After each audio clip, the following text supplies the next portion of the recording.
ఈ మధ్య ఆంధ్రప్రదేశ్ ముఖ్యమంత్రి చంద్రబాబు నాయుడులో దేశభక్తి ఉవ్వెత్తున ఉరకలు వేస్తూ ముందుకు వస్తున్నది. దాన్ని చూసి ఆర్ఎస్ఎస్ నాయకులు, ముఖ్యంగా అధినాయకుడు చంకలు గుద్దుకోవడం, అతన్ని ఆకాశానికి ఎత్తడం జరుగుతూ ఉన్నది. మరి చంద్రబాబు నాయుడు గారి గత చరిత్ర కనుక చూసినట్లయితే బీజేపీ సపోర్టుతో గెలిచి కూడా బీజేపీని వ్యతిరేకించి వెనక్కు జరిగి మోడీ గారి మీద కక్ష సాధింపుతో అతడు రాజీవ్ గాంధీ వెంట తిరిగి సోనియా గాంధీకి మొక్కి కాంగ్రెస్ పార్టీకి కోట్లాది నిధులను సమకూర్చి పెట్టి దాని యొక్క విజయానికి ఆకాంక్షించి ముందుకు వెళ్ళినటువంటి వ్యక్తి ఈ మధ్యకాలంలోనే అనేటువంటి విషయాన్ని గుర్తెరిగి ఆర్ఎస్ఎస్ నాయకులు ముందుకు అడుగేయాల్సినటువంటి అవసరం ఉన్నది.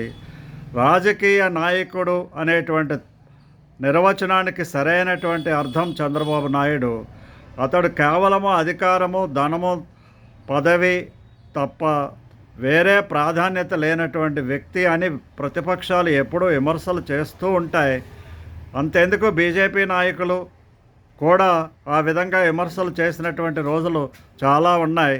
అటువంటి వ్యక్తిని నెత్తినెత్తుకొని చంకలు గుద్దుకుంటూ తిరిగేటువంటి ఆర్ఎస్ఎస్ అధినాయకుడుకు మరి ఎప్పుడు తెలిసి వస్తుందో తెలియదు. కానీ నిజంగా చంద్రబాబు నాయుడులో మార్పు వచ్చినట్లయితే ఆహ్వానించదగినదే.